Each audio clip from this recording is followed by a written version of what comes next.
first heard about the boogeyman when I was 5. My parents used to treat him like a ghost story. They'd say, "If you don't be good and finish all your supper, the boogeyman is going to come and take you away from us." In retrospect, that was probably one of the most frightening things that you could ever tell a 5-year-old. That a strange man will kidnap you away from your friends and your family and everyone you love just because you weren't behaving. Parents can be cruel, but now that I think about it, it worked. So what can I say? They must have known what they were doing. Now I tell my children the same thing. The boogeyman is coming for you if you don't eat your peas.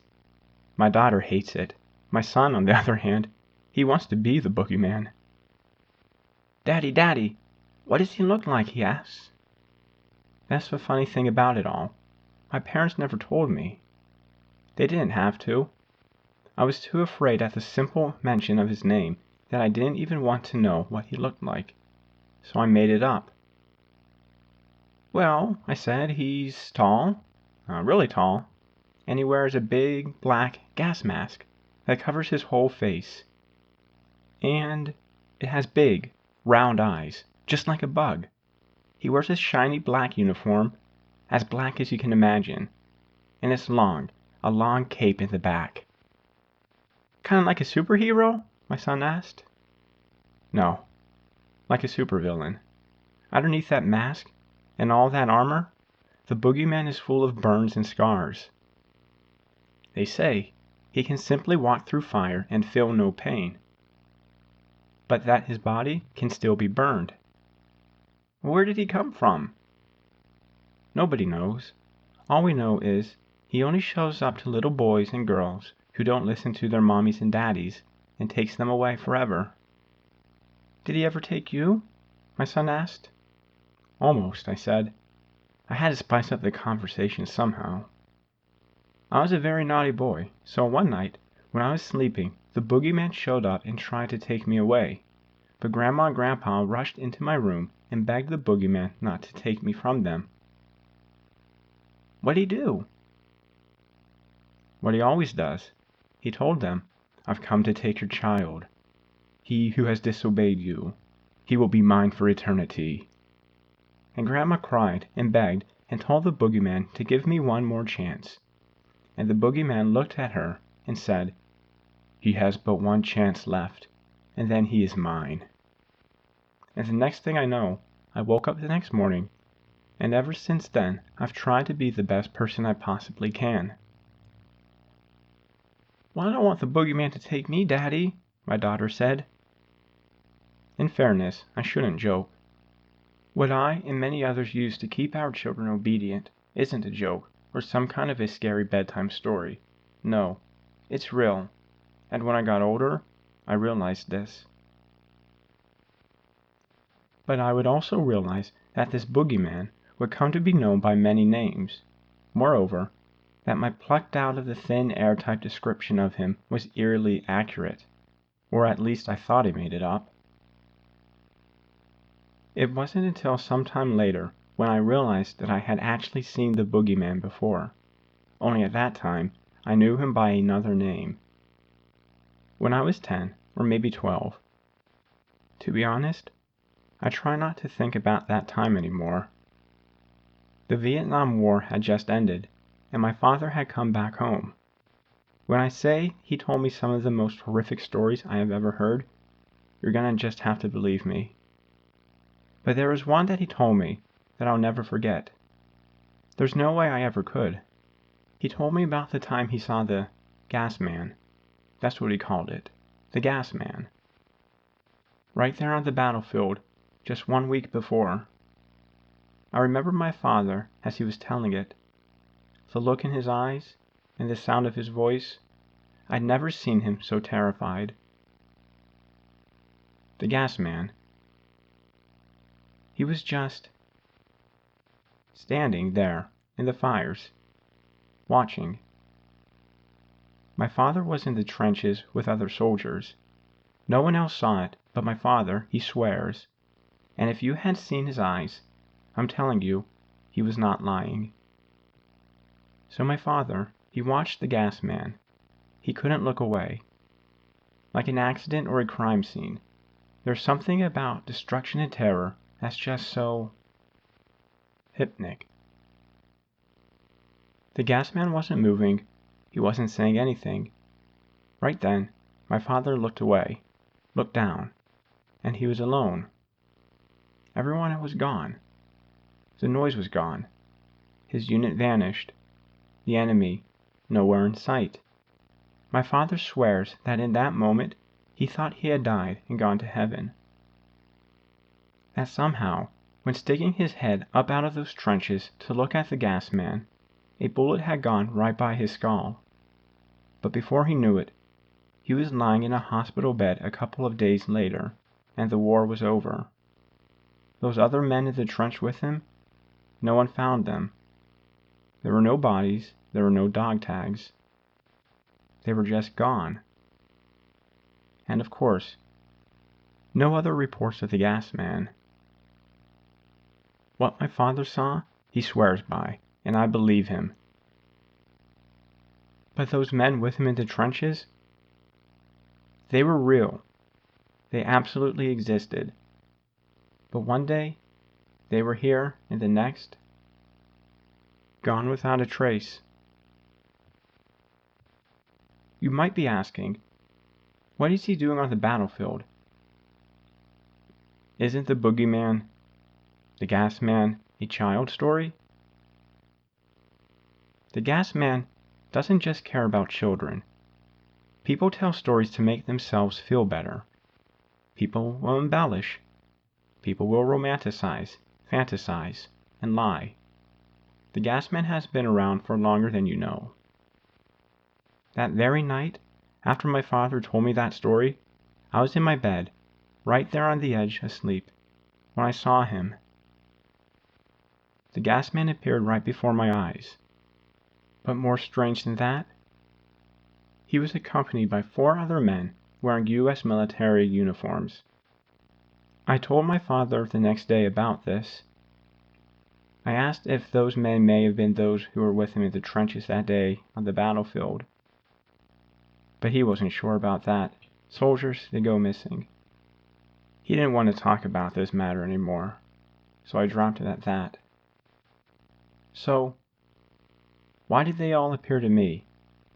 Why did the gas man come visit me? The answer? He came to warn me, not scare me. Despite what your parents may have told you about the gas man, the boogeyman, the things that go bump in the night, he is not a threat. Now, please don't misunderstand me. The gas man is a terrible omen. An omen. You do not want to see him.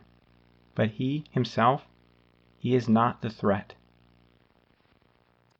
What the gas man represents is a sign of things to come. He is a deliverance. When you see him, consider it the calm before the storm. 2 weeks later, my father died of respiratory failure. Carbon monoxide leak, they said. He tested positive for lethal amounts. But they checked the house. There was nothing, no leak, not a trace of any gas. But you think the gas man is just a petty nightmare? A poor man's ghost story? On March 16th of 1988, the genocide of up to 5,000 Kurdish people took place at the behest of Saddam Hussein on the city of Halabja in southern Kurdistan. A mix of different chemicals and compounds were used in the bombings. Following the events, one of the participants willingly came forward and gave himself up. He was babbling incessantly, asking to speak to a reporter. He gave a rather blunt account of the events from his own perspective. This is what he said. I was one of the pilots. I remember receiving that order. I remember the takeoff. I remember dropping the bombs. And I remember landing. But when we sent off at the start of our mission, there were 5 people with me. When we landed, there were 6. I don't know who that sixth person was. I had never seen him in my whole life, and after that day, I never saw him again. He dressed like us, but never said a word. He wore a gas mask like I'd never seen before. More classical in design. Primitive, very basic. The strangest part of it? All the other pilots had the exact same story. From one plane to the next. All pilots reported 5 men entered their plane, but 6 came off. Now, people called local police stations saying they saw the gas man in their backyard. It was the next big thing. People wanted the attention, wanted in on this craze, to be part of a worldwide phenomenon in the making. Nobody really knew what they were talking about. Legends of the gas man date far back before most of our recollections, but that's the funny thing about myths. Over time, they can change. They adapt to trends. It's like a game of telephone. You start with a message on one end, and by the time you get to the opposing end, the person thinks you're insulting them. In fact, reports of mysterious figures wearing gas masks date back to as early as the 1600s in Rome, when plague doctors would come around to treat those afflicted. They wore a bizarre, beak-like mask and carried with them an assortment of antidotes. Perhaps they took their inspirations from the gas man, or perhaps art imitates life. Further still, the concept of the miasma was given to us by ancient Greece, which is described as a contagious power that has an independent life of its own. Until purged by the sacrificial death of the wrongdoer, society would be chronically infected by catastrophe. Is this the birth of the gas man, or just cause and effect? No one will ever know. Throughout history, sightings of the gas man have been reported all over the world. In Italy, they call him Il Fantasma. He is thought to be one of the Tengu, a type of legendary creature found in Japanese folk religion. Even one of the most devastating episodes in human history has been attributed to him, that being the Black Death that spread across all of Europe throughout the mid-14th century. Even recently, the gas man has been spotted on a widespread scale. In February of 2014, the Ukrainian Revolution took place after many violent riots in the capital city of Kiev. You've seen the news, you know their story. Despite any one particular period of history, there's one constant and recurring question. Who is the gas man? Pictures of a shrouded, masked figure spread like wildfire across the internet. Stories were created about this mysterious man, often seen standing before burning buildings or amidst plumes of smoke. Why here? Why now? Why ever? Well, it's as I've told you before. The gas man is a harbinger. He is not a threat. He only warns of one. Quite frankly, I have no idea what's about to happen. I can't exactly explain the feeling one gets when you see the gas man for yourself, which is what makes this all the more insane. But I promise you, the gas man is real. And if he ever comes to visit you or your family or somebody you know, well, I pray for you, because nothing good ever comes from a visit from the gas man. Okay, friends, thanks again for tuning in today to The Outer Limit. We're glad you did. Let us know what you think about the gas man, the boogeyman. Have you seen him? Do you know of anybody who has? Do you think he'll come around again soon? Share your thoughts down below in the comments, and we'll see you next time in The Outer Limit. Hi everyone. Thank you so much for checking out this episode today. I appreciate it very much. YouTubing is something that's totally brand new to me. It has, and it will certainly continue to be a learning process, but it's my goal to produce videos that you'll enjoy, videos that will scare you hopefully just a little, and videos that you'll be able to learn something from. That said, if you have any suggestions for my improvement, please let me know. I would love to hear them.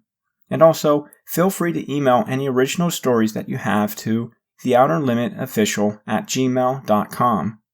And lastly, if you don't mind, please go ahead and like this video and subscribe to this channel. I would truly appreciate it. Thanks. Catch you next time.